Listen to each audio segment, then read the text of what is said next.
Hello everybody and welcome back to another Minecraft update video. Today's snapshot is 14w04a and as always there are lots of new things that have been added, so let's get right into it. This over here is a item frame that has a comparator on the block that it's placed on, and they can now actually read the contents of the item frame. So if there is nothing in there, then it's not going to give us an output, and if there is, we get a signal. However, this signal strength can be manipulated up to 8 times because the items can now be rotated at 45-degree angles. So as you can see here, we can put them into this position that wasn't possible before, and if we keep rotating it, the signal strength will increase, and that can go all the way up to 8 like that.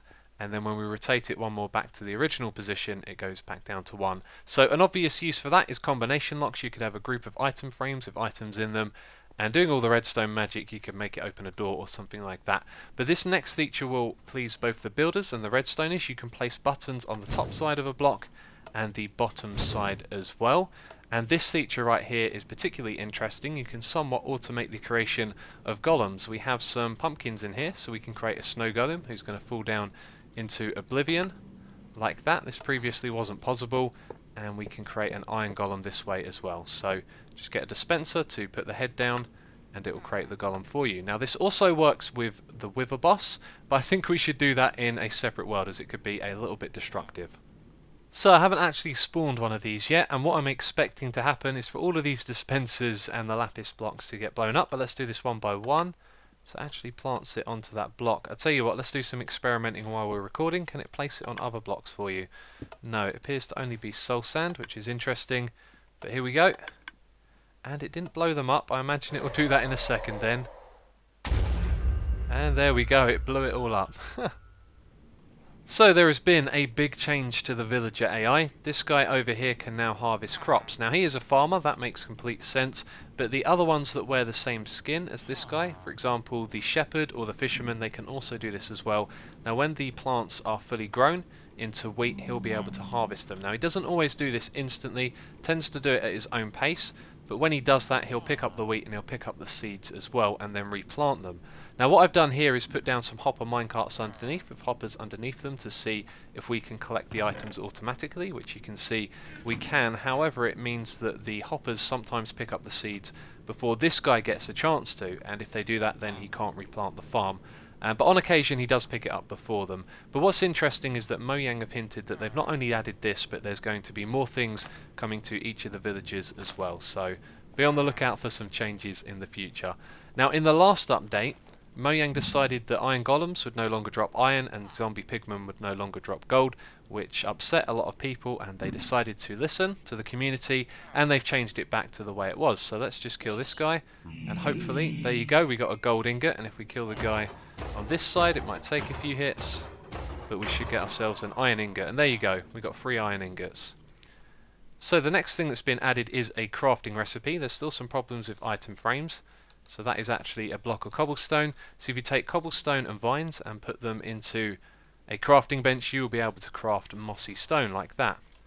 So this next change is a little bizarre. I don't know why they decided to do this, but if you have a look at the grass block texture, when we put snow on top of it, it's going to change. So it changes ever so slightly and then it changes back.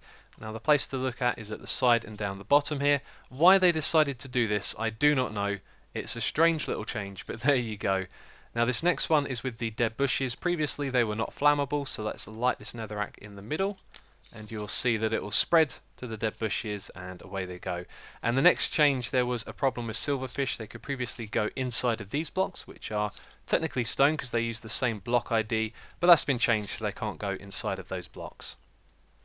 There have also been some useful changes to the F3 screen, so let's bring that up. You can see the X value is now bold. That's because that's the axis that we're looking at, and if we turn to the right, the Z will become the bold one, and then again back to the X. And the other change that they made as well is where the crosshairs are. If you have a look, it might not show up on your video, but there is a green, red and blue line that kind of points in the direction of each axis. So as I move around, that kind of shows you where you're facing, which is kind of useful, but some nice changes there.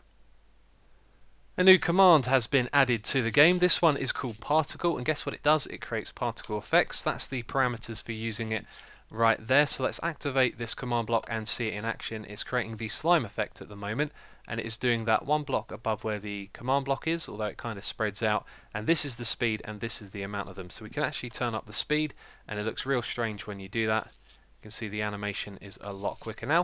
If we have a look at this next one, this is smoke, and if we turn up the speed of this, it's going to look real strange. Let's make a few more of those as well. So you have quite a lot of control over these. In fact, let's turn this number up quite a lot. Turn that one back down so you can see loads of them happening at once, which is pretty cool. And there's also a big list of these as well, so if you press tab like that, you can see a list of all the different ones that are available. But you can also target this at entities as well, so this one's going to target it at me specifically, and now we're going to have this flame effect around. So if I go into F5, you can see wherever I'm going, these are going to follow me. So there are two other changes that Mojang have tried to implement, and neither of them are working correctly. One of them is invisibility. It's supposed to be that the mobs won't be able to see you when you're invisible. I've been doing some testing in game mode 0, and they can always track you. Now if you have a look here, I'm going into F5. We can't even see myself. There's no ghostly outline, and that's the same for the inventory screen right here. So they tried to fix something, but unfortunately it hasn't worked. And there's also supposed to be a change to how looting works. I'm not sure exactly what that is supposed to be, but every time you kill one of these guys with looting on your sword, they will always drop a rare drop, which I do not think is intentional. So one last piece of information from this video: the Iron Trench and the Iron Foundry has had its fate sealed.